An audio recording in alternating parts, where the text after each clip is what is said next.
अयोध्या में कथा में ये सब लाभ है।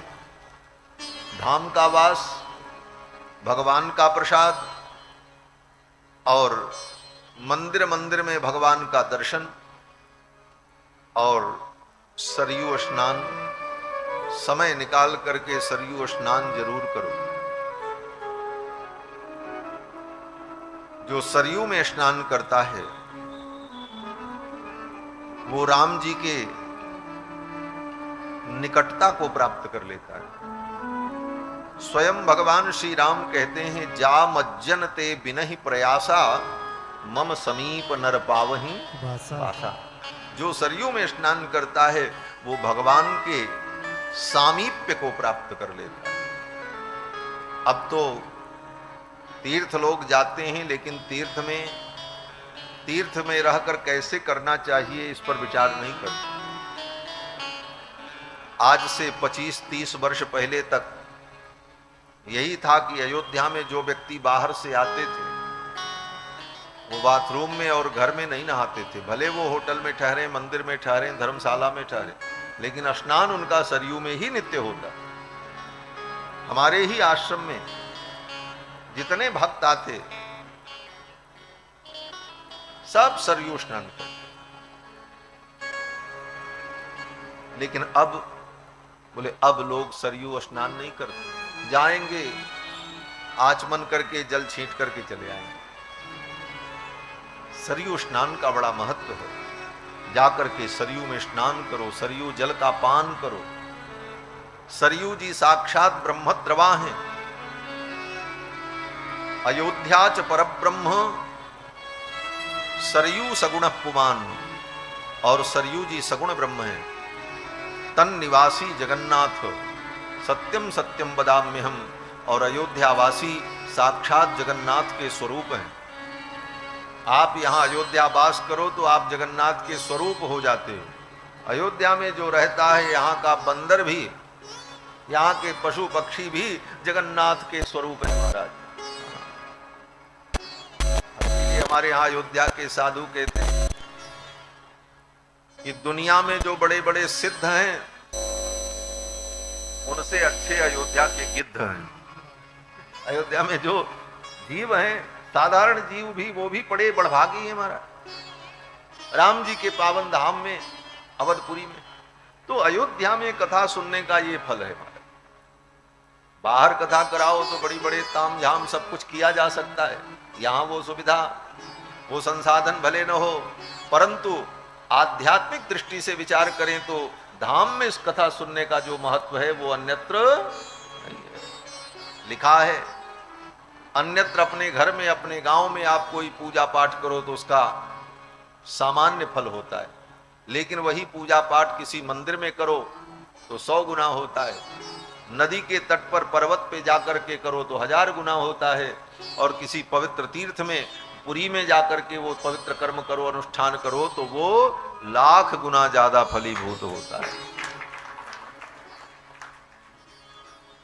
तो अयोध्या में कथा सुनने का यही लाभ कि यहां पर अयोध्यावास, भगवान का प्रसाद, संतों का दर्शन, सरयू स्नान, भगवान का दर्शन और कितने संतों का दर्शन। नहीं भी आप दर्शन करना चाहो तो गलियों में घूमते निकलोगे तो कोई न कोई संत तो दिख ही जाएंगे। महात्मा लोग टहलते घूमते मिल जाएंगे और संतों का दर्शन हो जाएगा। संत दर्श जिमि पातक टरई। तो धाम में भगवान की कथा सुनने का ये अवसर मिला, ये महत् सौभाग्य है। और श्रीमद् भागवत महापुराण, ये श्रीमद् भागवत महापुराण साक्षात भगवान श्री कृष्ण का शब्दमय विग्रह है। भगवान श्री कृष्ण की शब्दमयी मूर्ति है श्रीमद् भागवत महापुराण। और श्री वेदव्यास जी महाराज की अंतिम रचना है। श्रीमद् भागवत की रचना के बाद श्री वेदव्यास जी ने अपनी पवित्र लेखनी को विश्राम दे दिया, क्योंकि इसके बाद कुछ लिखने के लिए शेष नहीं बचा।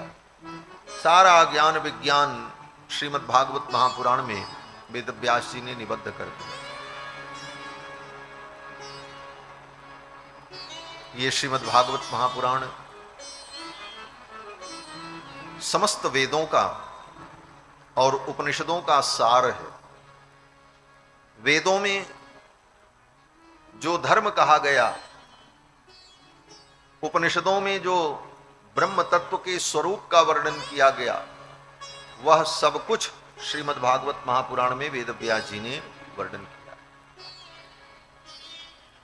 और सरल शब्दों में कथाओं के माध्यम से वेदों के तत्व का, स्मृतियों के तत्व का, उपनिषद के तत्व का वर्णन किया। किसके लिए किया? बोले जो लोग वेद नहीं पढ़ सकते, जो लोग उपनिषद नहीं पढ़ सकते, जो लोग वेद उपनिषद के उस गंभीर तत्व को समझ नहीं सकते, ऐसे लोगों के लिए, सीधे साधे सरल लोगों के लिए सरल शब्दों में तत्व का निर्णय सुनाया वेद व्यास जी। श्रीमद् भागवत महापुराण का महात्म्य 6 अध्याय में श्री सूत जी महाराज ने शौनकादि मुनियों को सुनाया है। पद्म पुराण में 6 अध्याय में इसका महत्व बताया कि भागवत का महत्व क्या है।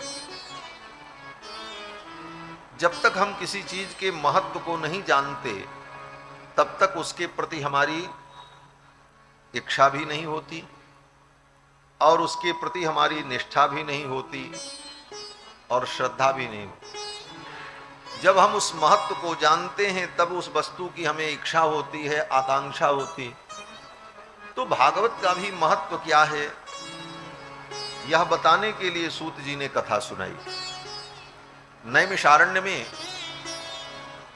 88,000 शौनकादि मुनियों को सूत जी कथा सुनाते हैं। नैमिषारण्य की धरती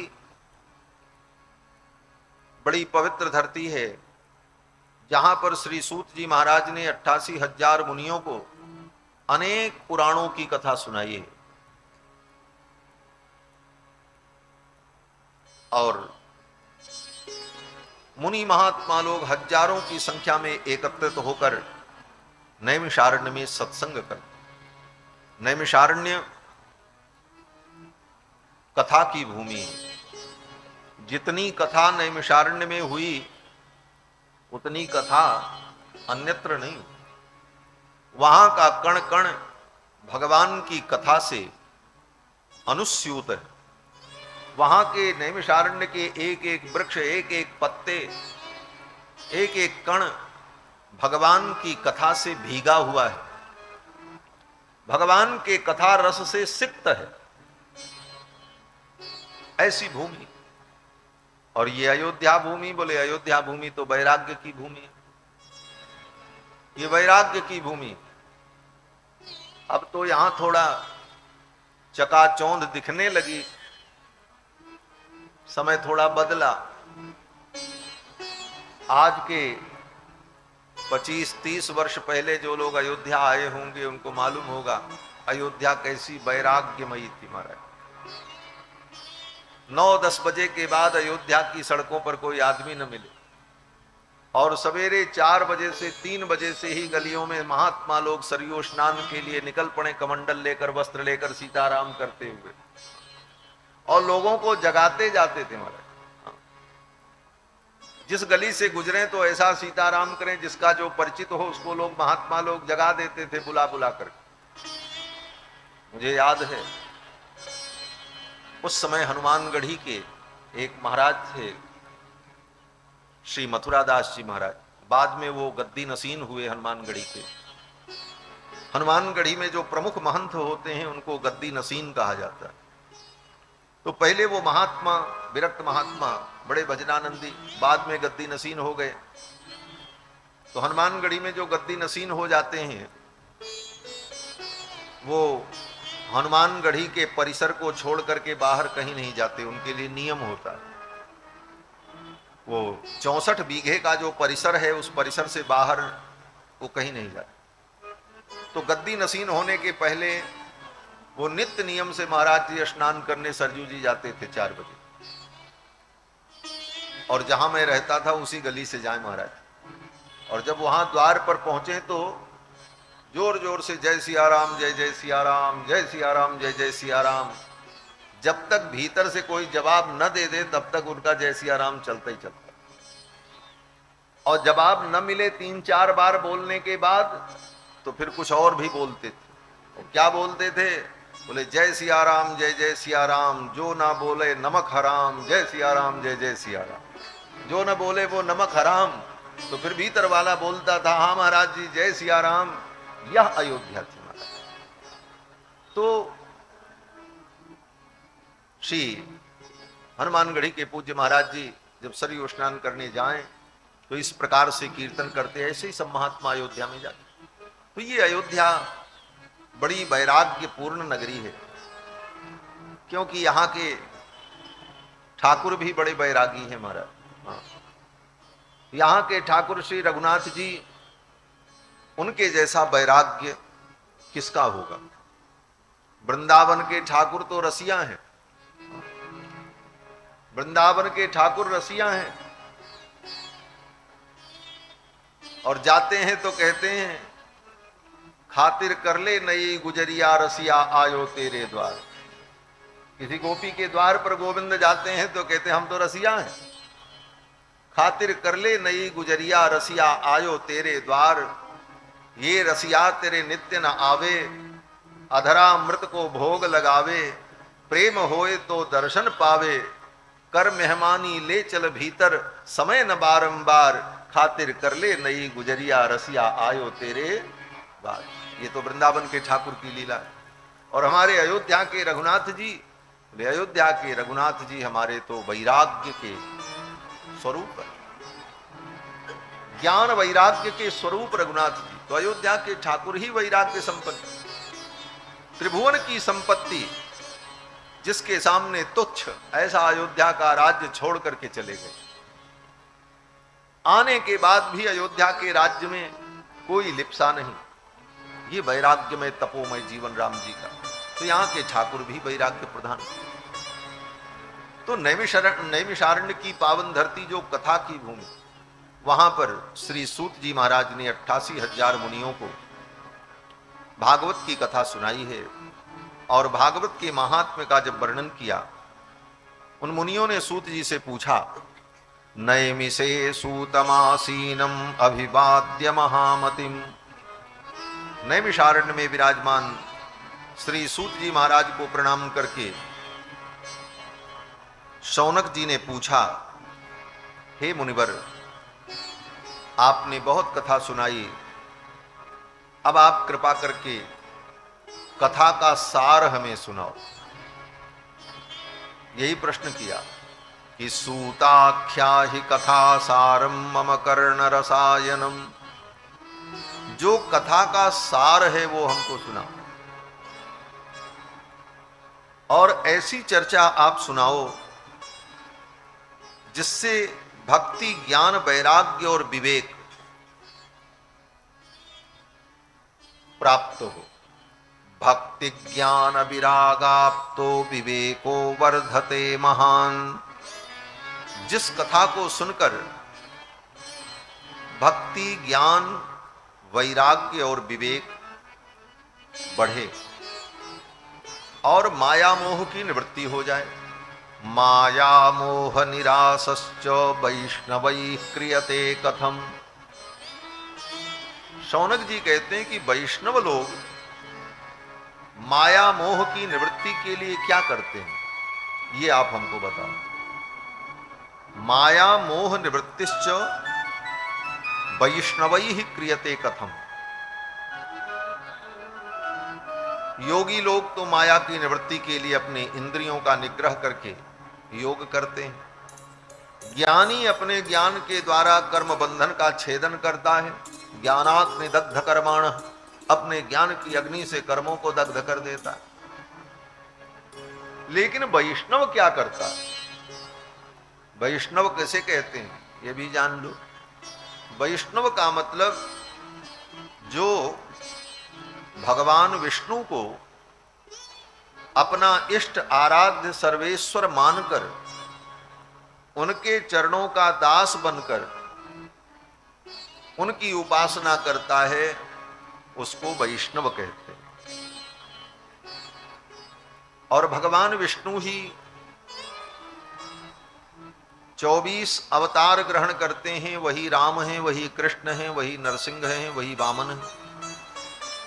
तो भगवान के इन स्वरूपों की उपासना जो करते हैं वो सब वैष्णव हैं।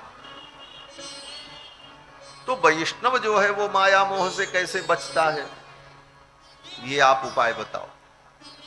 तो वैष्णव जो है वो माया से बचने का उपाय क्या करता है?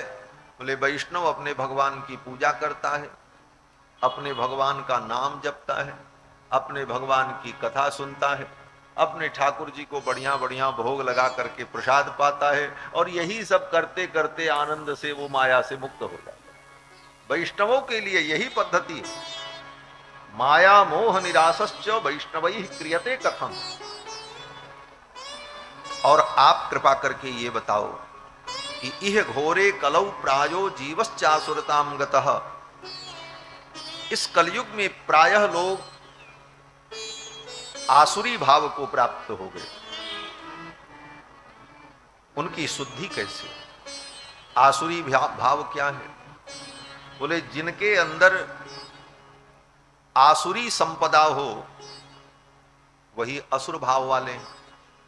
श्रीमद् भगवत गीता के 16वें अध्याय में दैवी संपद और आसुरी संपद का भेद भगवान ने अर्जुन को बताया है। दैवी संपद क्या है? बोले जिसके अंदर दया हो, क्षमा हो, करुणा हो, दानशील हो, पवित्र आचरण वाला हो, भगवान का कीर्तन करता हो, भगवान का स्मरण करता हो, किसी के प्रति उसके मन में द्वेष भाव न हो, सदाचार से संपन्न हो, वो व्यक्ति कौन है? बोले वो दैवी संपत्ति से युक्त है। उसके अंदर कौन सी संपत्ति है? दैवी संपत्ति। और आसुरी संपत्ति? बोले जिसके अंदर अहंकार हो, द्वेष हो, इतना धन हमने बटोर लिया, अभी इतना और कमाना है, उसको हमने समाप्त कर दिया, मार दिया, अभी इस शत्रु को खत्म करना है, इस विरोधी को परास्त करना है, इस प्रकार के भाव जिसके अंदर हो, और अहंकार से ग्रस्त होकर जो आत्म प्रदर्शन करता हो, आत्ममुग्ध हो, और जिसके अंदर ये भाव हो कोन्योस्ति सदृशो मया, मेरे समान कौन है, मेरे जैसा कौन है, इस प्रकार की भावना और विचार जिसके अंदर हो वो कौन है? बोले वो आसुरी संपत्ति से युक्त है। दोनों में अंतर क्या है? तो भगवान कहते हैं दैवी संपद विमोक्षाय निबंधाय आसुरी मता। भगवान कृष्ण कहते हैं दैवी संपत्ति जिसके पास होगी वो तो मुक्ति पाएगा, और निबंधाय आसुरी मता, और आसुरी संपत्ति से जो युक्त है वो बंधन में पड़ेगा, वो दुख को पाएगा। तो वैष्णव जो है इस दैवी संपत्ति के कारण, दैवी संपत्ति क्या है? बोले भगवान का नाम लेना, विनम्र रहना, अपने को सबसे छोटा समझना, अहंकार से रहित होकर पवित्रता पूर्वक जीवन व्यतीत करते हुए, भगवान की कथा श्रवण करते हुए, भगवान का प्रसाद पाते हुए, सदाचार से युक्त होकर वैष्णव दैवी संपत्ति से युक्त होकर मुक्ति को प्राप्त कर लेता है। दैवी संपद विमोक्षाय निबंधाय आसुरी मता। तो ऐसे जो आसुरी प्रकृति के प्राणी हैं उनकी शुद्धि कैसे हो? यह घोरे कलौ प्रायश्चासुरताम गतः। इस कलयुग में जो प्रायः जीव आसुरी भाव को प्राप्त हो गए हैं उनको कैसे ठीक किया जाए, वो कैसे ठीक होंगे, उनके लिए क्या उपाय है? क्लेशाक्रांतस्य तस्यैव शोधने किम परायणम। उनकी शुद्धि के लिए क्या उपाय? सौनक जी ने पूछा कि इसके साथ साथ कृष्ण प्राप्तिकरम सस्वत साधनम तद्वदाधुना। आप ऐसे साधन का निरूपण करो जिससे भगवान कृष्ण हमको मिल जाए। इन सारे प्रश्नों का उत्तर देते हुए सूत जी महाराज कहते हैं, हे मुनियों, भक्ति को बढ़ाने वाला, ज्ञान और विवेक का संवर्धन करने वाला और माया मोह का निराश करने वाला उपाय, आसुरी संपत्ति से युक्त जो लोग हैं उनको भी शुद्ध करने वाला, मन को शुद्ध करने वाला अगर कोई साधन है तो वो क्या है? बोले भगवान की कथा है। भगवान की कथा बार बार सुनते रहो तो मन शुद्ध हो जाता है, आचार बदल जाता है, विचार बदल जाता है, जीवन में सुचिता आ जाती है और धीरे धीरे वो वैष्णव धर्म को समझ करके भगवान का अनुरागी बन जाता है। फिर वो कथा सुनते सुनते भगवान का नाम लेने लगता है, कथा सुनते सुनते भगवान से उसको प्रेम हो जाता है, कथा सुनते सुनते वो धीरे धीरे विषयों का त्याग कर देता है। ये कथा उसको धीरे धीरे परम पवित्र बना करके भगवान का दास बना देती। इसलिए कथा बार बार सुनते रहना चाहिए। आज भी जिन लोगों ने दैवी संपत्ति को प्राप्त किया, मति कीरति गति भूति भलाई, जहां जब जतन जहां जहीं पाई, सो जानब सत्संग प्रभाऊ, लोकहु वेद न आन उपाऊ। जो भी पाया लोगों ने तो सत्संग से ही पाया। सूत जी कहते हैं कि श्रीमद्भागवतम शास्त्रम कलौ कीरेण भाषितम। जिस श्रीमद्भागवत शास्त्र को कलयुग के प्रारंभ में श्री सुखदेव जी ने राजा परीक्षित को सुनाया, वो मैं तुमको सुनाऊंगा। श्रीमद्भागवतम शास्त्रम कलौ कीरेण भाषितम, एतस्माद् अपरम किंचिन मन शुद्धे न विद्यते। इसके अतिरिक्त मन को शुद्ध करने वाला दूसरा कोई साधन नहीं। मन की शुद्धि अगर चाहते हो, विचारों की शुद्धि चाहते हो, तो बार बार भगवान की कथा को श्रवण करो। तो ये श्रीमद्भागवत महापुराण मन को शुद्ध करने वाला है। और ये मिलती कैसे है कथा? तो सूत जी कहते हैं कि जन्मांतरे भवेत पुण्यम तदा भागवतम लभेत। अगर व्यक्ति ने जन्मांतर में कोई पुण्य किया है, उसके कर्म अच्छे हैं, तो उसे भागवत की कथा, भगवान की चर्चा सुनने को मिलेगी। सूत जी कहते हैं, हे मुनियों, जब गंगा के तट पर गुरुदेव श्री सुखदेव भगवान कथा सुनाने जा रहे थे राजा परीक्षित को, उस समय स्वर्ग के देवता हाथ में अमृत कलश लेकर के आए। उन देवताओं को देखकर सुखदेव जी ने पूछा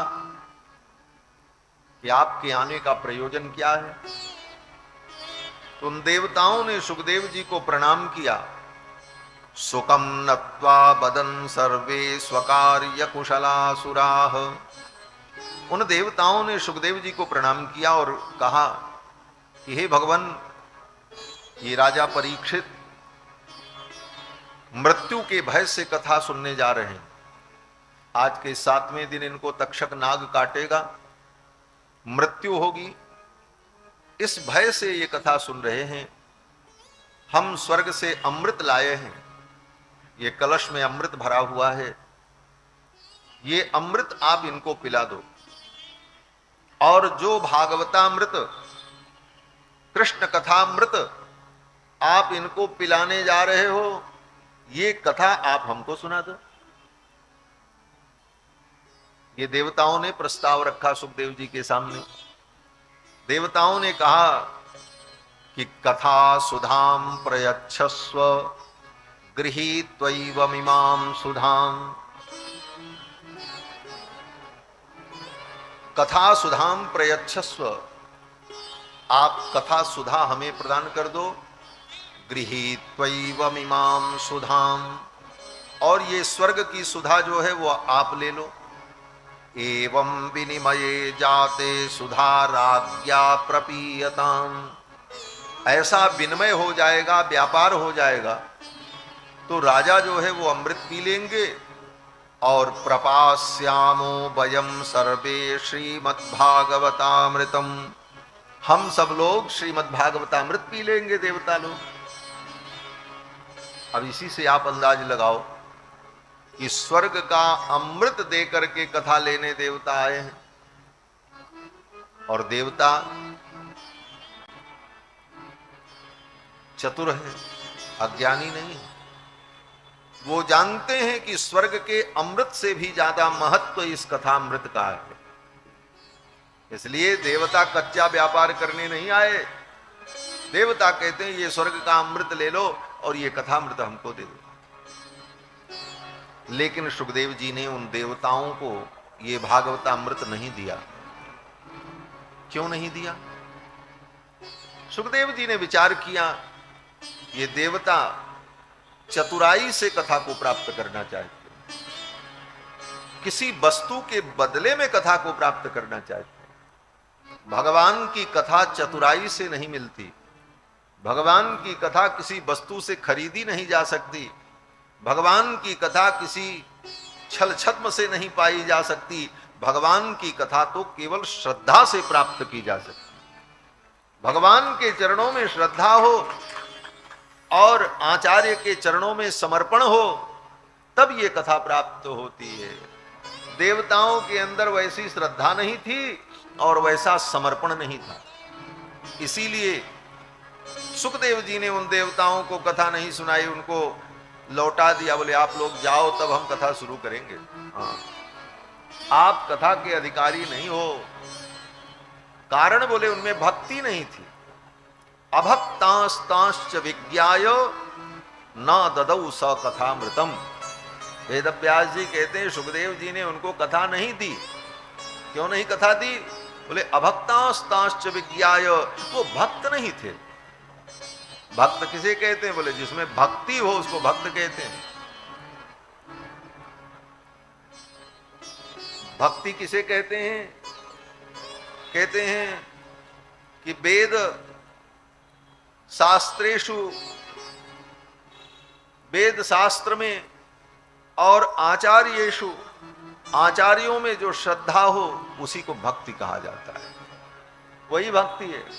तो शास्त्र में श्रद्धा हो और वेदों में श्रद्धा हो और आचार्यों में श्रद्धा हो, उसे भक्ति कहते हैं। श्री सीतारामचंद्र भगवान की जय। गोरखपुर से आप सब लोग पधारे, सभी लोगों के लिए मंगल कामना, आशीर्वाद। बड़ी सुंदर चर्चा चल रही थी कि देवता आए, लेकिन उन देवताओं में भक्ति नहीं थी, इसलिए सुखदेव जी ने उनको कथा नहीं सुनाई। देवताओं के अंदर चमक थी, दमक थी, ऐश्वर्य था, वैभव था, पद था, प्रतिष्ठा थी, शक्ति थी, क्या नहीं था देवताओं के? लेकिन भक्ति नहीं थी, इसलिए सुखदेव जी ने उनको कथा। भक्ति क्या है? विनम्रता, दैन्य, दीनता, लघुता, यही तो भक्ति। गोस्वामी जी क्या कहते? मौसम दीन न दीन हित तुम समान रघुवीर। दैन्यता और विनम्रता आए, प्रदर्शन से हम मुक्त हों और आडंबर से हम मुक्त हों और हमारा जीवन सहज बने, ये भक्ति। उन देवताओं के अंदर भक्ति नहीं दिखी सुखदेव जी, और उन देवताओं के अंदर भक्ति नहीं थी, इसलिए सुखदेव जी ने उनको कथा नहीं सुनाई। देवता जैसे आए थे, नारायण देवता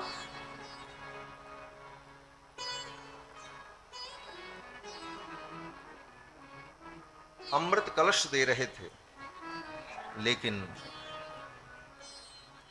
उनको सुखदेव जी ने कथा नहीं सुनाई।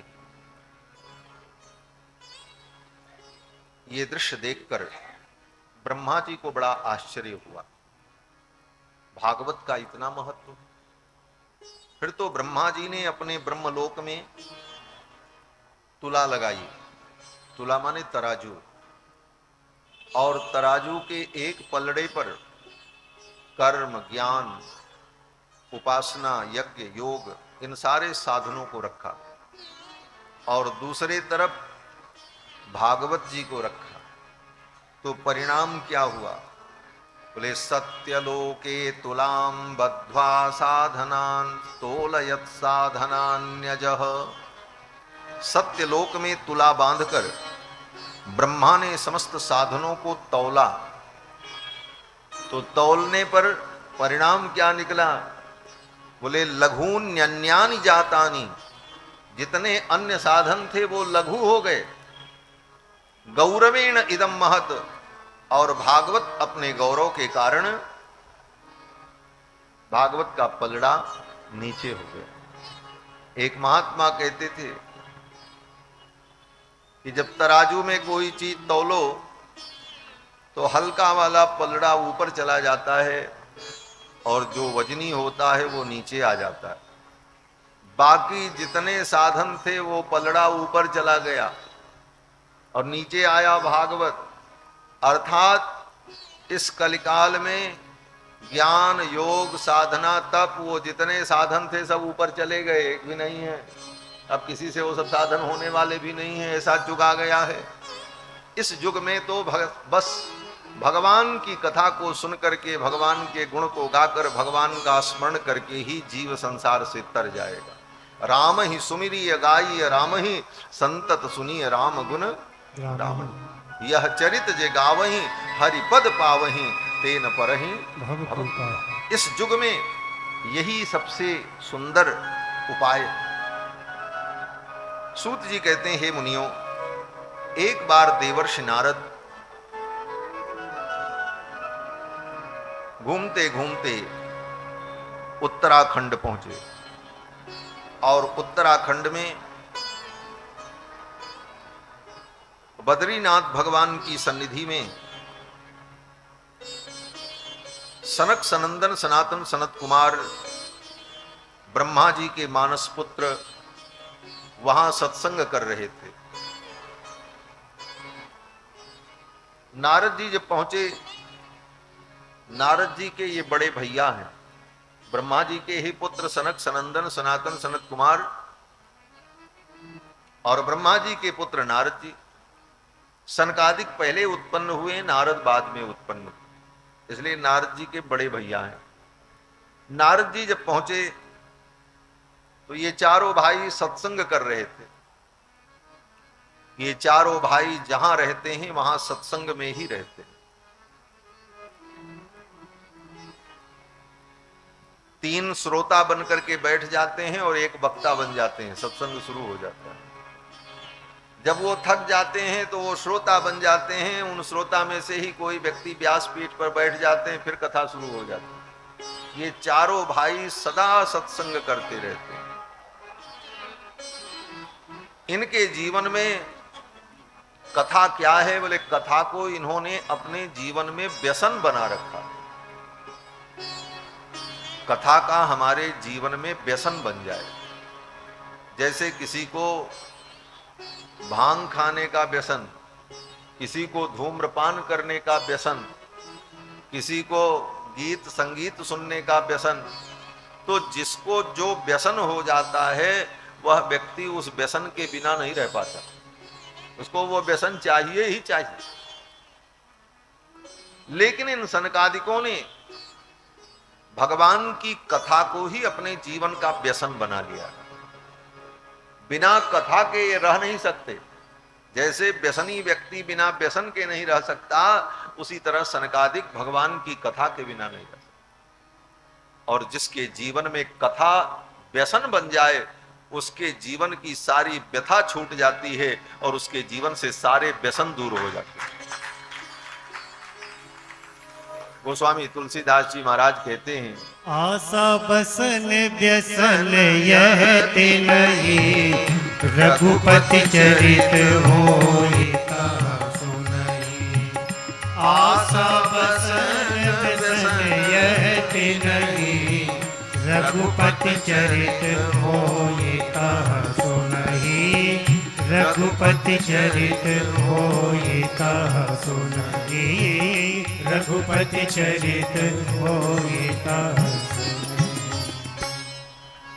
सनकादिकों का व्यसन भगवान की कथा। और इनकी आयु कितनी है? बोले ये सदा 5 वर्ष के रहते हैं। 5 वर्ष से बड़े होते ही नहीं।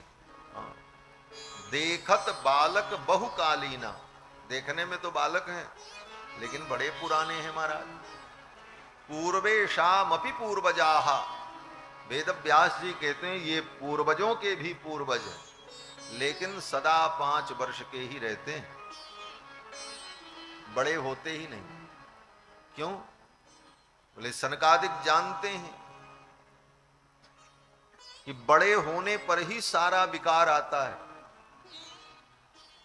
बालक में कोई विकार होता ही नहीं।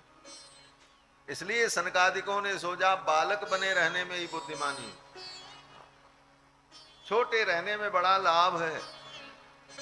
क्या लाभ है? बोले तुलसी बड़े न होइए, बड़े भये कछु नाए, और छोटे बछड़ा पै पिए, बड़े भये भूस खाएं। बछड़ा जब तक छोटा होता है तब तक उसको दूध पीने को मिलता है, और बड़ा हो जाए तब उसको भूसा खाने को मिलता है, और उसके कंधे पर जुआठा रख दिया जाता, चलो खेत जोतो। इसलिए छोटा बनने में बड़ा लाभ है हमारा। सनकादिकों ने सोचा हम सदा इसी रूप में रहें।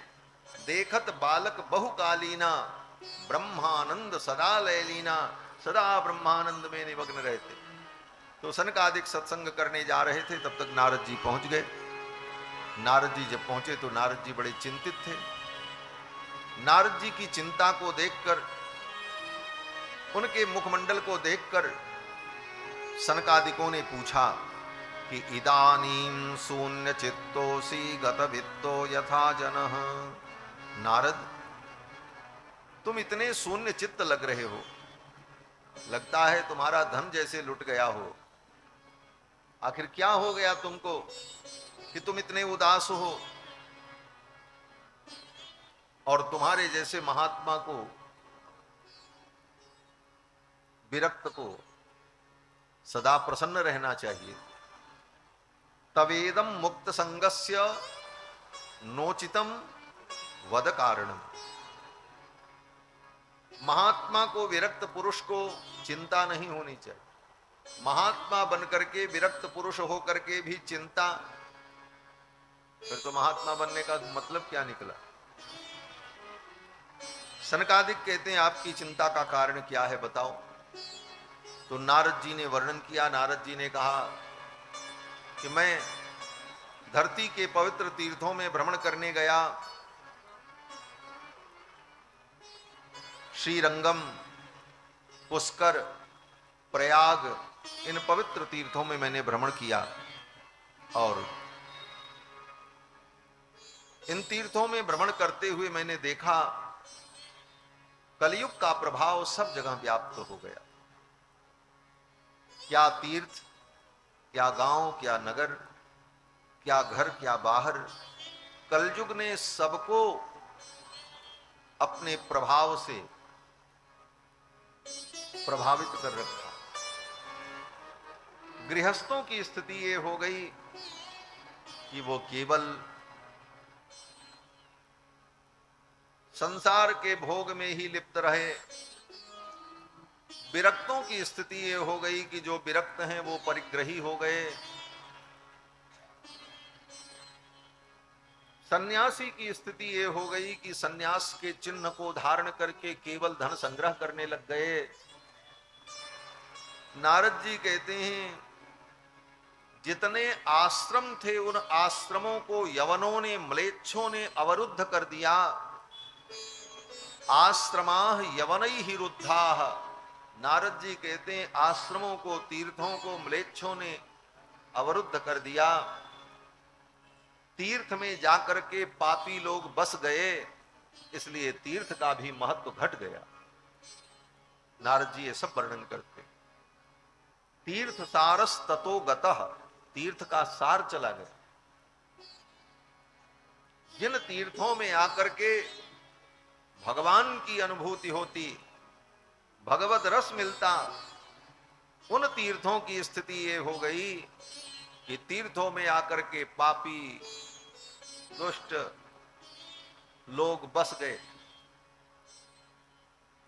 और उनके कारण तीर्थों में भी अनाचार पापाचार व्याप्त हो गया, तीर्थ का भी सार घट गया। इसीलिए तीर्थ का नियम है कि तीर्थ में तब जाओ जब तुम्हारा मन शुद्ध हो जाए, संसार से वैराग्य हो, तब तीर्थों में जाकर के वास करो।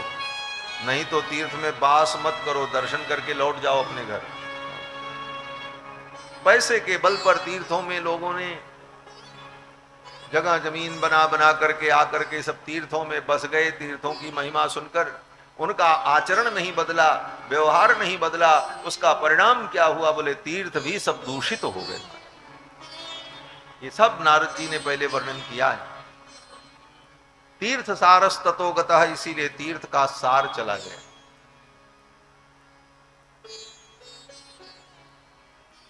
ब्राह्मण भी वेद विक्रयी हो गए। शिव शूला द्विजातयः, ब्राह्मण वेद विक्रयी हो गए। वेद विक्रयी का मतलब वेद पढ़कर, शास्त्र को पढ़कर अपने ज्ञान के अहंकार से युक्त हो गए। उस ज्ञान को सुनाने के लिए, देने के लिए उसके बदले में मोह मांगा, धन मांगने लगे। यही वेद विक्रयी होना है। और सर्वत्र अपने मुंह से ही अपनी प्रशंसा, हमने वेद पढ़ा, हमने शास्त्र पढ़ा, हम ये जानते हैं, ये सब जो करे वो वेद विक्रयी कहलाता है। जो वेद शास्त्र को पढ़कर धन के लिए दूसरों को वेद पढ़ावे, धन के लिए शास्त्र पढ़ावे, वो सब वेद विक्रयी ब्राह्मण होते हैं और वो घोर पतित होते हैं। आज ये सब देखने को मिल रहा है। प्राचीन परंपरा थी, कोई भी व्यक्ति किसी ब्राह्मण विद्वान के पास वेद पढ़ने जाए, भागवत पढ़ने जाए, रामायण पढ़ने जाए, गीता पढ़ने जाए, व्याकरण न्याय मीमांसा कोई भी शास्त्र पढ़ने जाए, कभी ब्राह्मण शुल्क नहीं लेते थे। लेकिन आज इसी अयोध्या में, वृंदावन में भागवत पढ़ाने की, रामायण पढ़ाने की कक्षाएं चल रही हैं।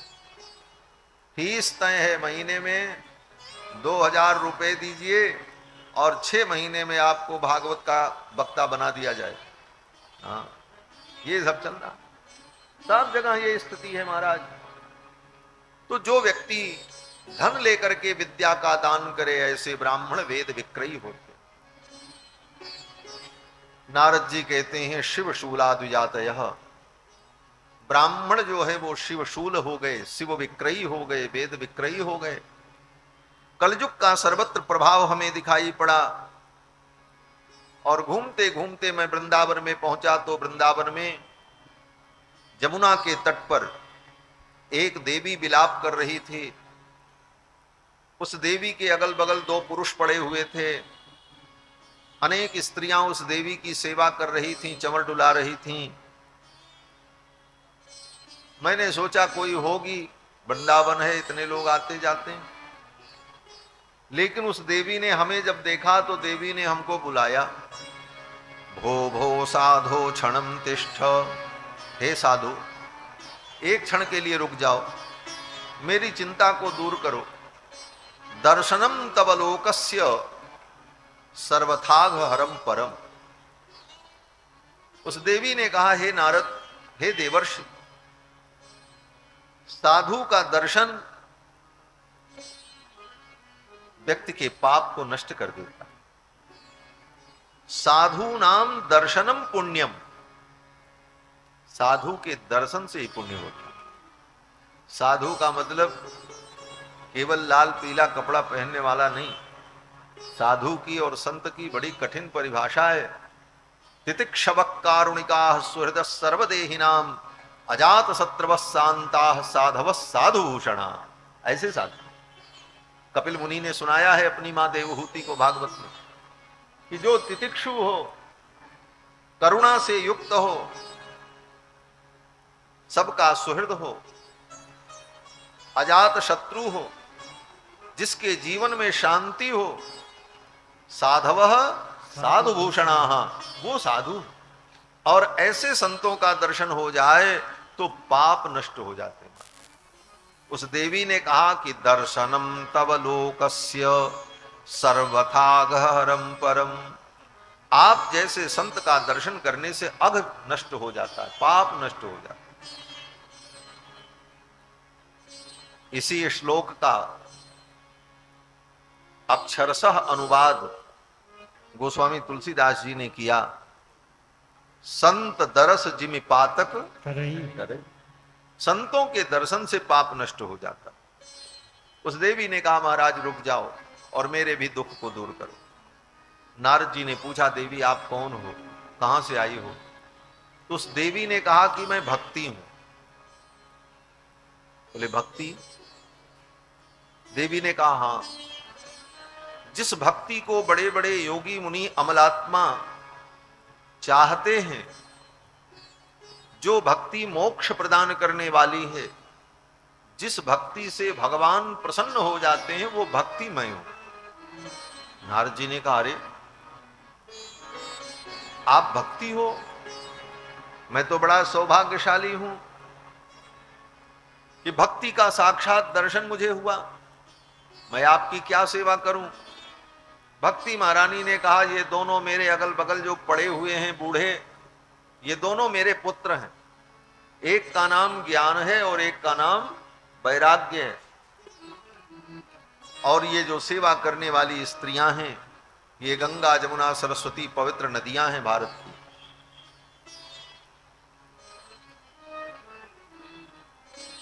मेरा जन्म दक्षिण भारत में हुआ।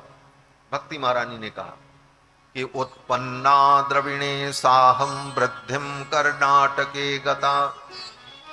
मैं द्रविण देश में उत्पन्न हुई और कर्नाटक में बड़ी हुई। महाराष्ट्र में मेरा कहीं कहीं प्रचार हुआ और गुजरात में आकर के मैं जीर्ण हो गई। भक्ति ने कहा नारद जी से कि उत्पन्ना द्रविणे साहम वृद्धिम कर्नाटके गता क्वचिन क्वचिन महाराष्ट्रे गुर्जरे जीर्णतां गता।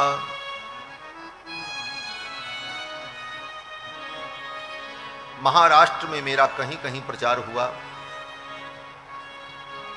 गुजरात में आकर के मैं जीर्ण हो गई। गुजरात में भक्ति जीर्ण क्यों हो गई? आज तो गुजरात में बहुत भक्ति दिखती है, लेकिन भक्ति महारानी कहती हैं गुजरात में मैं जीर्ण हो गई। कारण बोले उस समय गुजरात में पाखंड की बहुत अधिकता थी।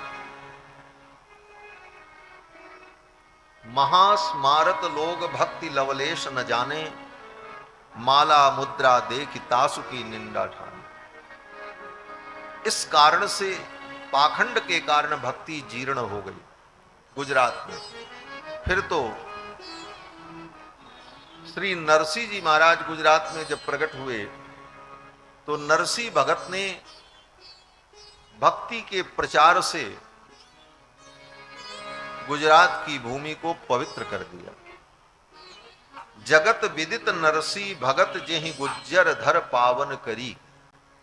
श्री गोस्वामी नाभादास जी महाराज भक्तमाल में नरसिंह जी के चरित्र का जब वर्णन करते हैं तो यही पंक्ति लिखते हैं कि जगत विदित नरसिंह भगत जेहि गुज्जर धर पावन करी, जिन्होंने गुजरात की भूमि को पवित्र कर दिया। महास्मारत लोग भक्ति लवलेश न जाने, माला मुद्रा देख तासु की निंदा ठाने। तो भक्ति महारानी कहती हैं कि मैं तो गुजरात में आकर के जीर्ण हो गई। फिर वहां से किसी प्रकार मैं वृंदावन आई तो वृंदावनम पुनः प्राप्य नवीन एवं स्वरूपिणी, वृंदावन में आकर के मैं तो नवीन हो गई, जवान हो गई, लेकिन ये मेरे पुत्र ज्ञान वैराग्य अभी भी बूढ़े हैं, पर बेकार हैं, ये असमर्थ हैं। आप मेरे पुत्र ज्ञान वैराग्य को ठीक कर दो, ये स्वस्थ हो जाएं। भक्ति महारानी के इन वचनों को सुनकर नारद जी ने कहा, देवी आपने बड़ी कृपा की, आपको मैं घर घर में प्रतिष्ठित कर दूंगा। भक्ति महारानी ने नारद जी से कहा, देवर्षि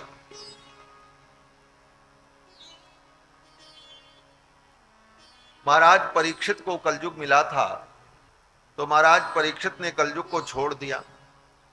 अगर कलयुग को दंडित कर देते तो कलयुग का ये प्रभाव दिखाई न पड़ता। तो महाराज परीक्षित ने कलयुग को क्यों छोड़ दिया? और दूसरा प्रश्न किया भक्ति महारानी ने कि भगवान सब कुछ जानते हैं, फिर भगवान इस अनर्थ को, कलयुग के इस पाप को कैसे सहन करते? इन दोनों प्रश्नों का उत्तर देते हुए नारद जी ने कहा, देवी राजा परीक्षित ने कलयुग को इसलिए छोड़ दिया कि कलयुग में दोष तो बहुत है, लेकिन कलयुग में एक विशेषता भी है। जैसे दोष बहुत हो, लेकिन एक विशेषता अगर कोई है जो अन्यत्र नहीं है, तो उस विशेषता के कारण उसका संरक्षण भी करना पड़ता है। जैसे मधुमक्खी, मधुमक्खी काट ले तो पीड़ा होती है। अब मधुमक्खी कोई अच्छी जाति तो है नहीं, मक्खी मक्खी है, जाति से मक्खी, और काट ले तो पीड़ा अलग। लेकिन मधुमक्खी जो काम करती है, पुष्प के रस को निकाल निकाल करके, संग्रह करके जो मधु तैयार करती है, वो काम दूसरा कोई नहीं कर सकता।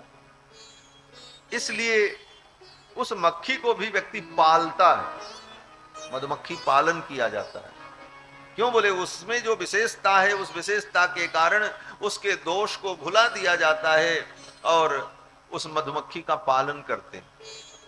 उसी प्रकार कलयुग में दोष तो बहुत है, लेकिन कलयुग का एक बहुत अच्छा प्रभाव यह है कि जो फल सतयुग में भगवान का ध्यान करने से, समाधि लगाने से प्राप्त होता है, त्रेता में बड़े बड़े यज्ञ करने का जो फल होता है, द्वापर में भगवान की पूजा अर्चा करने का जो फल होता है, कलयुग में केवल भगवान का नाम कीर्तन करने से वो फल प्राप्त हो जाता है। कृते यध्यायतो पुंसाम त्रेतायाम यजते मखैहि द्वापरे परिचर्यायाम कलौ तद हरि कीर्तनात्। सतयुग में भगवान के ध्यान का जो फल है, त्रेता में यज्ञ करने का जो फल है, द्वापर में भगवान की पूजा का जो फल है, वो फल कलयुग में केवल भगवान का नाम लेने से प्राप्त हो जाता है। कलौ तद हरि कीर्तनात्। और गोस्वामी जी तो यहां तक कहते हैं, तुलसीदास जी, कि कलयुग के समान तो कोई युग ही नहीं। गोस्वामी तुलसीदास जी महाराज तो कहते हैं कि कलयुग समयुग आन नहीं, इसके समान तो कोई युग ही नहीं है। क्या विशेषता है इसकी? कहते कलयुग समयुग आन नहीं, जो नर कर विश्वास गाय राम गुण गण विमल भवतर बिनहि प्रयास। इस युग में भगवान का गुण गा करके व्यक्ति बिना प्रयास के ही संसार सागर से पार हो जाता है। ये कलयुग की बहुत बड़ी विशेषता है। और कलयुग की विशेषता क्या है? बोले कलिकर एक पुनीत प्रतापा मानस पुण्य हो ही नहीं पापा। कलयुग का एक पुनीत प्रताप यह भी है कि कलयुग में मानसिक पाप नहीं लगता है। सतयुग में तो मन में अगर आपने पाप सोच लिया तो आपको पाप लग जाएगा। सतयुग में आपने सोचा कि हम इसकी खोपड़ी फोड़ दें, तो खोपड़ी फोड़ने का जो पाप है वो लग गया। त्रेता युग में भी वही व्यवस्था है, द्वापर में भी वही व्यवस्था है। लेकिन कलयुग में, बोले कलयुग में जब तक वो क्रिया उसके द्वारा न हो तब तक पाप नहीं लगता है। और दूसरी विशेषता, बोले कलयुग में अगर मन से आप पुण्य करो तो पुण्य का फल मिलता है। आपके मन में हो कि हम भंडारा करें, आपके मन में हो कि हम संतों की सेवा करें, भले नहीं कर पा रहे हैं लेकिन मन से अगर विचार करते हैं तो आपको पुण्य मिल जाएगा, उसका कुछ न कुछ पुण्य मिलेगा, आपकी बुद्धि शुद्ध होगी, कल्याण होगा। मानस पुण्य हो ही नहीं पापा, कलिकर एक पुनीत प्रतापा। ये कलयुग का प्रताप है। तो कलयुग समयुग आन नहीं, जो नर कर विश्वास, गाय राम गुण गण विमल, भवतर बिनहि प्रयास। कलयुग में व्यक्ति बिना प्रयास के ही भगवान का गुण गा करके, भगवान नाम संकीर्तन करके संसार सागर से तर जाता है। इन सब गुणों को देखकर महाराज परीक्षित ने कलयुग को छोड़ दिया। बोले ठीक है तुम रहो, तुमसे भी लोगों का भला ही होगा। जो बुद्धिमान व्यक्ति हैं, जो ज्ञानी होते हैं, वो लोगों में बुराइयां कम देखते हैं, अच्छाइयां ही देखते हैं। महाराज परीक्षित को ये अच्छाई दिखी, इसलिए कलयुग को आश्रय दे दिया। अब कहते हैं भगवान सब कुछ जानते हुए, कलयुग के प्रभाव को जानते हुए भी इस कलयुग के अधर्म को क्यों सहन करते हैं?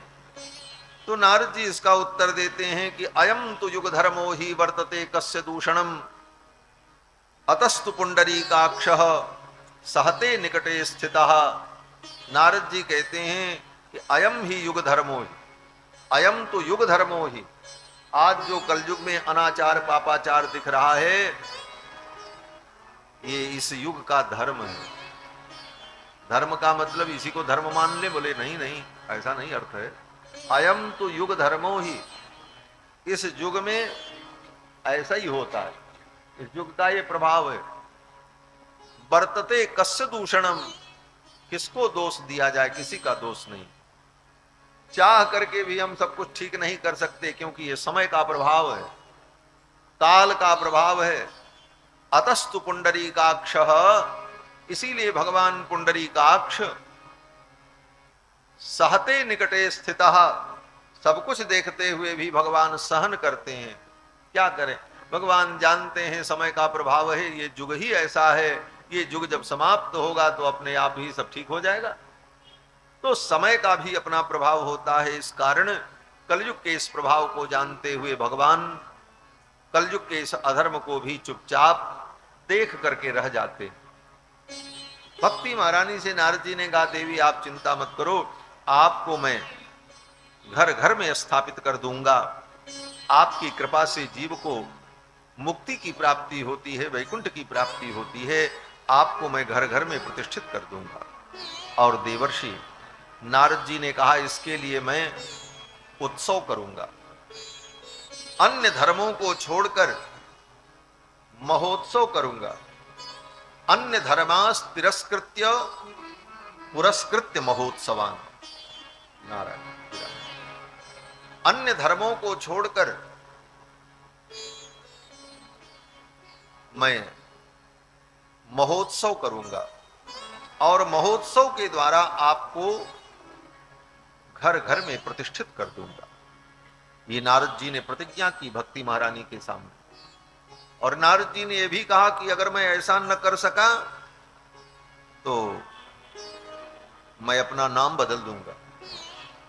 कहा है नारद जी ने ऐसा, मेरा नाम नारद नहीं।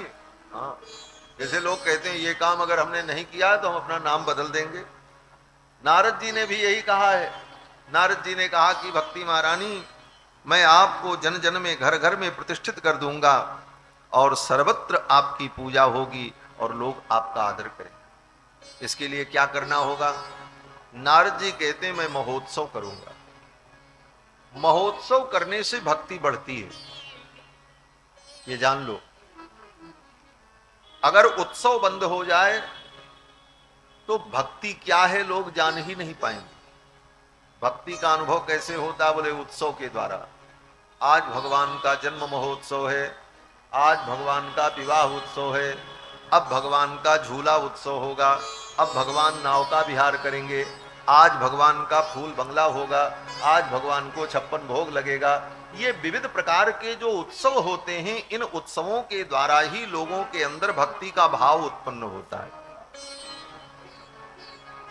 इसीलिए हमारे सनातन धर्म में विविध प्रकार के उत्सव का विधान है, और हर उत्सव में भगवान की पूजा आराधना और भगवान की उपासना का विधान शास्त्र ने कहा। इन उत्सवों के माध्यम से ही भक्ति बढ़ती है। कथा सुन करके तो भक्ति बढ़ती ही है, लेकिन कथा सब नहीं सुन सकते, और सब सुने तो सब समझ भी नहीं सकते। जिसके ज्ञान का स्तर होगा, जो समझदार होगा, उसके साथ साथ जिसके अंदर धैर्य होगा, वही कथा को सुन करके कुछ पाता है। जिसके अंदर धैर्य नहीं, आया 5 मिनट बैठा, कुछ समझ में नहीं आया, उठा चला गया, तो ऐसे लोगों को कथा समझ में ही नहीं आती। ये तो कथा सुनते सुनते जो इसका अभ्यासी हो जाता है, समझ पैदा हो जाती है, कुछ बातों को जानता है, कुछ बातों को नहीं जानता है, तब वो सुनता है और कुछ फिर नया सीखता है। इस प्रकार कथा सुनने की प्रवृत्ति दृढ़ होती है। लेकिन जो सर्वथा भगवान के भाव से रहित है, उसको भक्ति कैसे सिखाई जाए? तो नारद जी कहते हैं उसका यही उपाय है, उत्सव करो। हाँ, जब उत्सव होगा, भगवान झूला में विराजेंगे, झूला झूलेंगे, लोग गीत गाएंगे, भगवान का उत्सव चलेगा, सब लोग देखने आएंगे। अज्ञानी भी देखने आएगा, ज्ञानी भी देखने आएंगे, जिसको कुछ समझ में नहीं आता वो भी देखने आएगा। कुछ प्रसाद मिलेगा, प्रसाद खाएगा, दर्शन करेगा, उसकी थोड़ी बुद्धि शुद्ध होगी और उसके हृदय में भी भक्ति का प्रभाव पड़े।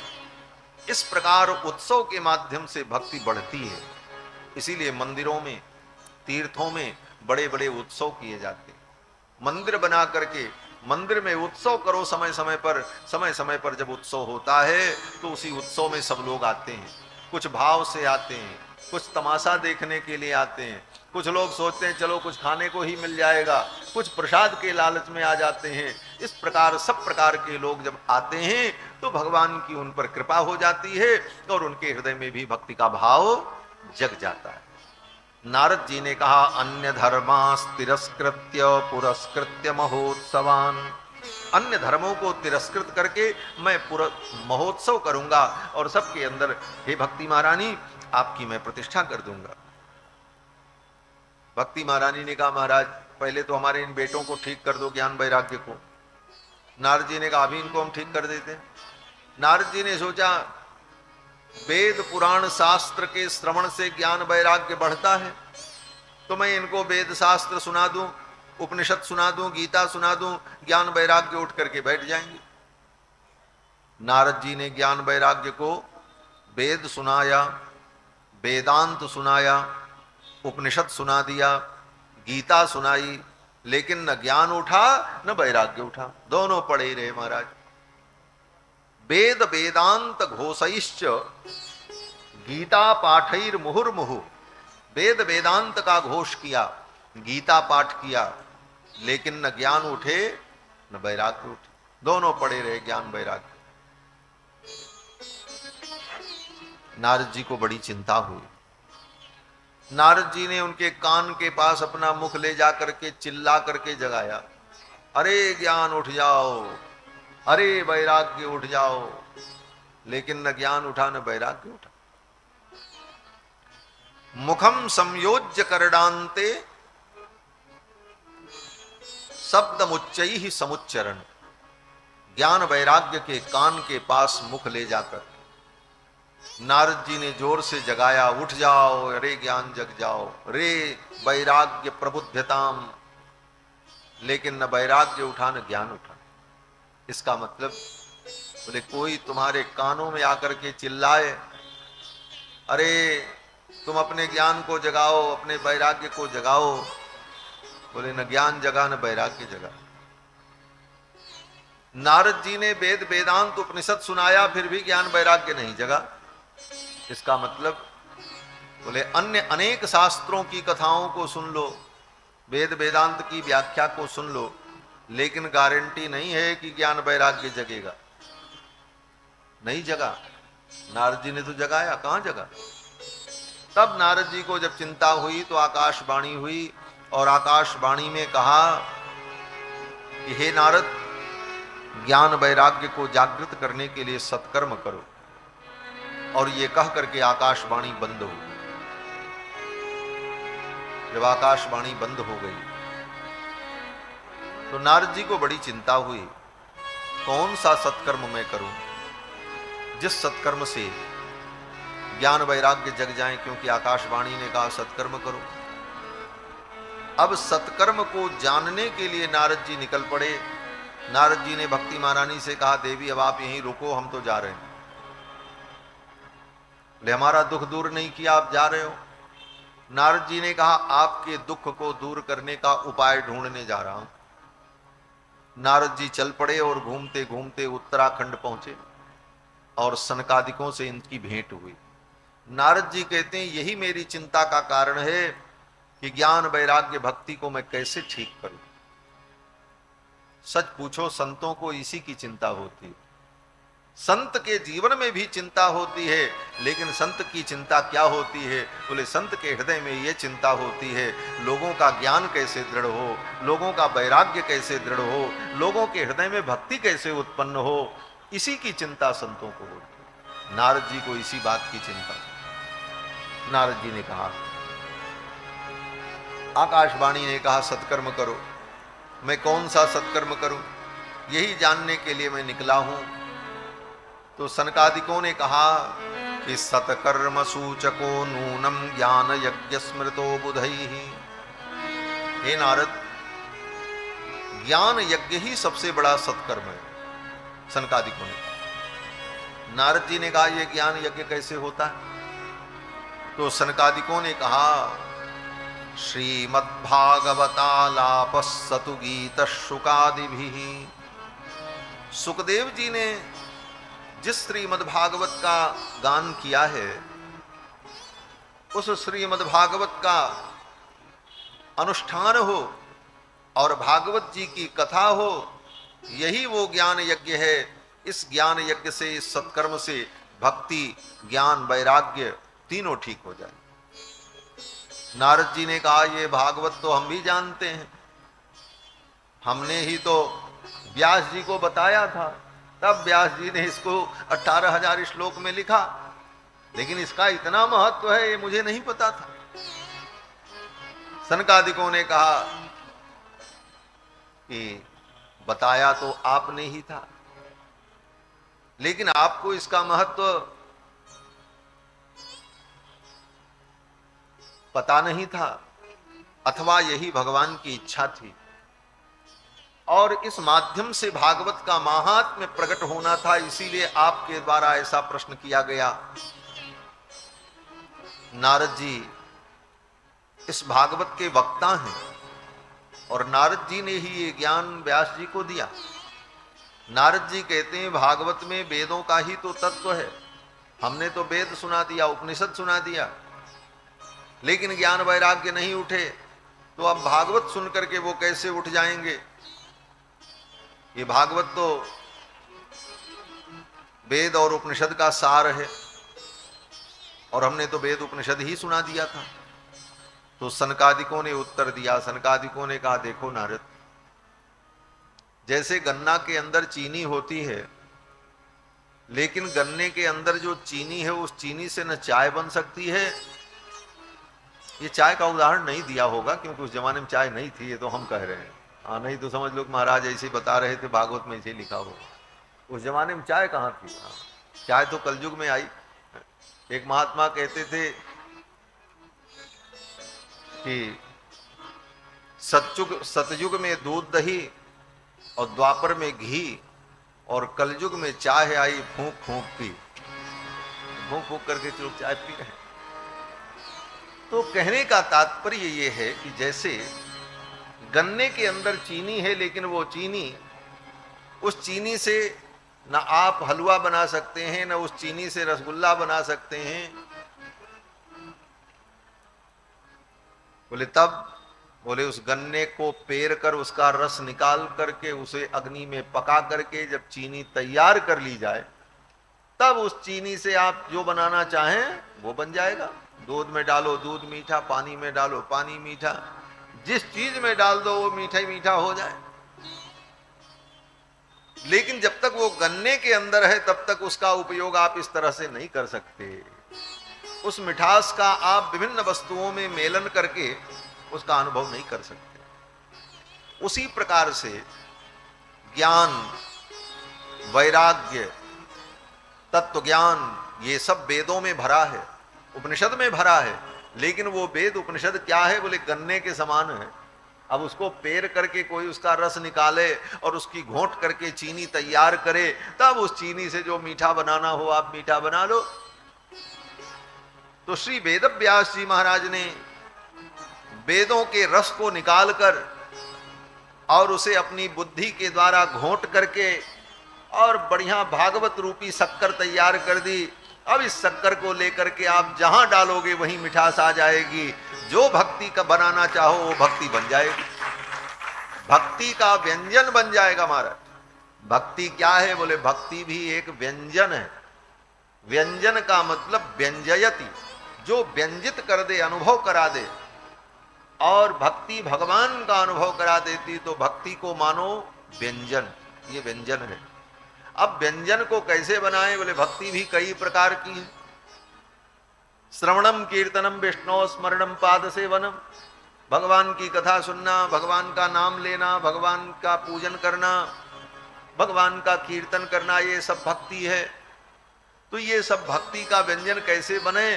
बोले इसमें कथा की चीनी जब घोलोगे तब ये भक्ति का व्यंजन मीठा मीठा लगेगा, अन्यथा सब नीरस ही लगेगा। कथा सुनोगे तभी समझ में आएगा सुनने का फल क्या है, कथा सुनोगे तभी समझ में आएगा कि भगवान का नाम लेने का फल क्या है, तभी नाम लेने में रस मिलेगा।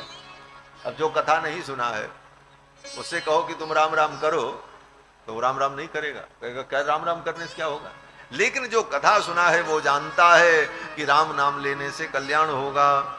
कैसे भी हम राम राम कहेंगे, भाव कुभाव अनख आलसहूं नाम जपत मंगल दसहूं, तो वो राम राम कहेगा। तो ये भक्ति का व्यंजन तब बनेगा जब कथा रूपी शक्कर उसमें मिलाई जाए। ये कथा रूपी शक्कर को जिस भक्ति में मिलाओगे वो भक्ति मीठी हो जाएगी।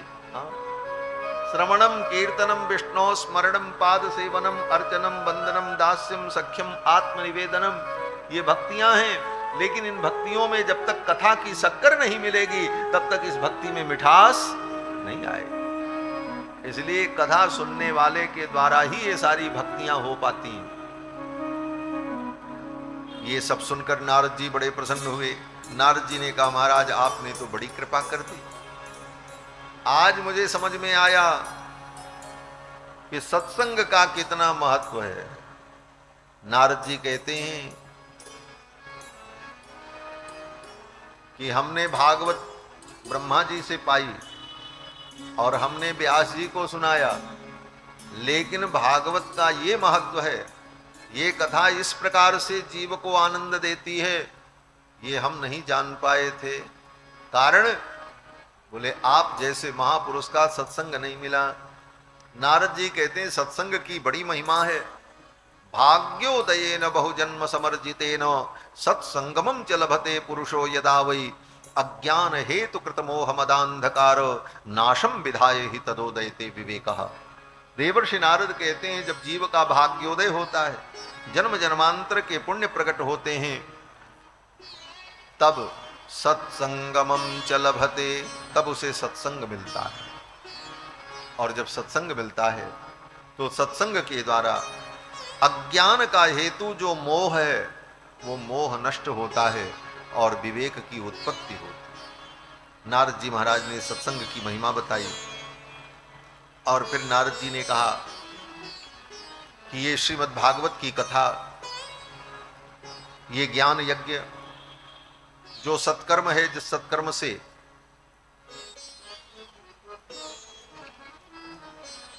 भक्ति महारानी और ज्ञान वैराग्य स्वस्थ हो जाएंगे, ये अनुष्ठान मैं कैसे संपन्न करूं।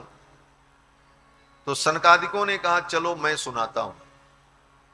सनकादिक कथा सुनाने को तैयार हो गए और सनकादिकों ने कहा चलो हरिद्वार। बद्रीनाथ धाम से उतर करके कहां आए? हरिद्वार में। गंगा तटम समाजग्मुः कथापानाय सत्वराः, कथा सुनने के लिए गंगा के तट पर आए। गंगा द्वार समीपे तु तटमानंद नामकम, हरिद्वार में गंगा के तट पर सब आए। सनकादिकों ने कहा, नारद मैं कथा सुनाऊंगा। शृणु नारद बक्ष्यामो विनम्राय विवेकिने। हे नारद, मैं तुमको कथा सुनाऊंगा। क्यों सुनाऊंगा? सनकादिक कहते हैं, नारद तुम्हारे अंदर दो विशेषताएं हैं, विनम्राय विवेकिने। तुम विनम्र हो और विवेकी भी हो। भगवान की कथा उसे सुनानी चाहिए जो विनम्र हो और विवेकी हो, तभी कथा सुनने का फल होगा। जिसके अंदर विनम्रता नहीं, वो भगवान की कथा सुन ही नहीं सकता। विनम्रता नहीं है तो कथा नहीं सुन पाएगा। क्यों? बोले हम इतने बड़े पद प्रतिष्ठित हैं, वहां जाकर के नीचे बैठेंगे? हम जब जाएं तो तुरंत लोग हमारा नाम लें, हमारा सम्मान करें, हमारे विषय में दो बात कहें, तब हम जाएंगे। तब वो कथा में नहीं जा सकता। कथा में तो वही जाता है जो विनम्र होता है, जिसे मान की अपेक्षा नहीं, सम्मान की अपेक्षा नहीं, चुपचाप आकर के जहां उसे जगह मिल जाए धीरे से बैठ जाए और भगवान की कथा को सुन करके आनंदित हो, वो भगवान की कथा सुनता है। बाकी कथा सुनने बहुत कम लोग आ पाते हैं। कथा में अपने को सुनाने और दिखाने के लिए बहुत से लोग आते हैं। अब जैसे देखा आपने, हम थोड़ी बताएंगे, आप तो अनुभव कर लिए होंगे कुछ देर पहले की घटना। अपने को दिखाना, कथा सुनना होता तो कथा में बैठते ना सुनने के लिए, तो सुनने तो आए नहीं थे, वो तो सुनाने आए थे। इतना बड़ा कागज सुनने के लिए आया था, लेकिन हमने सुनाया ही नहीं, रख लिया। मुझे ये सब बातें पसंद ही नहीं। भगवान की कथा में कोई भी आए, आओ, सुनना है तो आओ, नहीं सुनना है तो मत आओ। हाँ, क्योंकि अगर तुम्हें कथा नहीं सुननी है तो तुम आओगे तो तुमसे कथा में विघ्न होगा। उतनी देर कथा में विघ्न ही तो हुआ, बार बार उठना बैठना करना। भगवान की कथा में विनम्र व्यक्ति आता है तो कथा का प्रवाह अनवरत चलता रहता है। दंभी व्यक्ति, प्रदर्शन प्रिय व्यक्ति जब आ जाता है तो कथा में विक्षोभ उत्पन्न हो जाता है। सनकादिक कहते हैं, नारद तुम विनम्र हो इसलिए मैं तुमको कथा सुनाऊंगा। विनम्राय, और दूसरी विशेषता बोले विवेकी ने, तुम्हारे अंदर विवेक है इसलिए मैं तुमको कथा सुनाऊंगा। जो विवेकी नहीं है वो कथा की महिमा को जान नहीं सकता और कथा उसके समझ में भी नहीं आए। बहुत विनम्र हो लेकिन विवेक नहीं है तो क्या समझेगा। अब बहुत विवेक है लेकिन विनम्रता नहीं है तो कथा उसके हृदय में नहीं उतरेगी। इसलिए कथा सुनने वाले श्रोता की दो विशेषता होनी चाहिए, वो विनम्र हो और विवेकी हो। विनम्राय विवेकिने। नारद जी बड़े प्रसन्न हुए। गंगा के तट पर कथा का आयोजन हुआ। नारद जी ने कहा, गुरुदेव,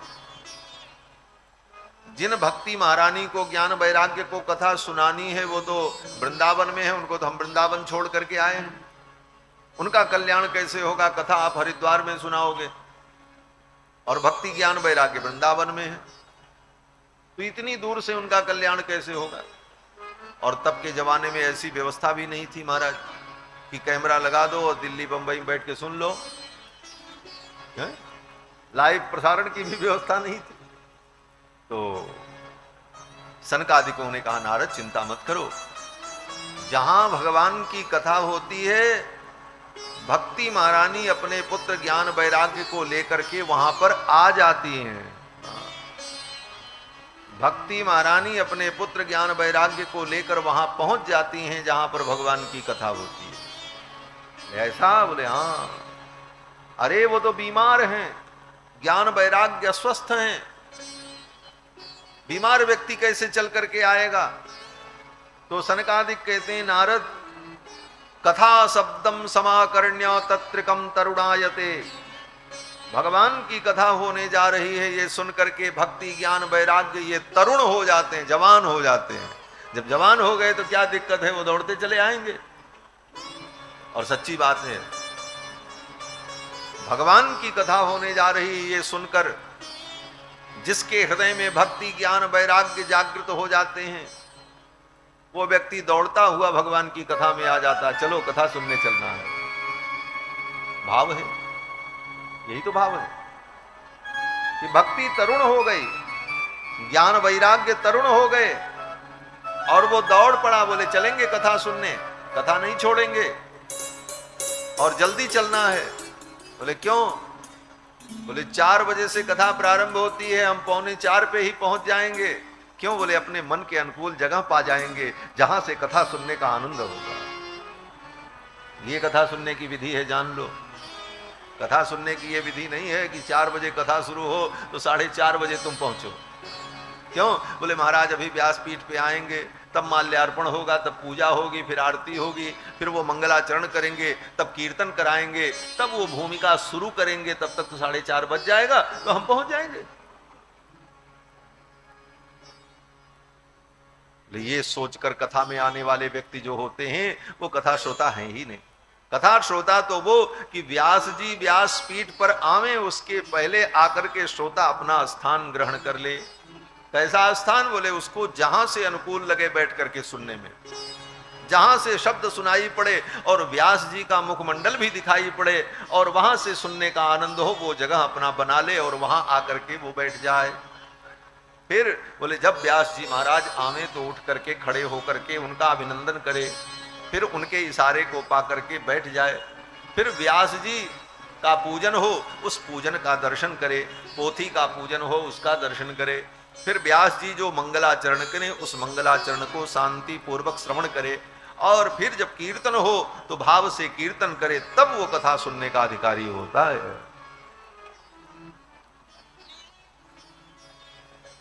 महाराज कथा शुरू होने जा रही थी, अब तो श्रोता लोग दौड़ पड़े। कैसे आए? बोले गंगा तटम समा जगमुह कथा पानाय सत्वराह। यहां पर जो हमने अभी व्याख्या की, केवल एक शब्द की व्याख्या है, सत्वराह। गंगा तटम समा जगमुह, गंगा के तट पर बड़े बड़े ऋषि मुनि महात्मा मलात्मा लोग आए। किस लिए? बोले कथा पानाय। और किस प्रकार आए? बोले सत्वराह, जल्दी जल्दी आए, समय से पहले आए। ये सब अर्थ इसी में है, एक शब्द में केवल कथा पानाय सत्वराह आ गए। अब कौन कौन आए? कहते हैं तीनों लोक से कथा सुनने आए। भूरलोके देवलोके ब्रह्मलोके तथैव च। इस कथा का नारद जी ने तीनों लोकों में प्रचार किया था। हरिद्वार में जो कथा होने जा रही, सब लोग आओ कथा सुनने। लोग कहते हैं महाराज कथा का प्रचार नहीं करना चाहिए। कथा का प्रचार करना चाहिए, सबको बताना चाहिए कथा हो। मान लो कोई प्रेमी श्रोता हो और उसको पता नहीं चलेगा तो उसको कितना पश्चाताप होगा, अरे हमको तो पता ही नहीं चला, नहीं तो हम इस लाभ को प्राप्त करें।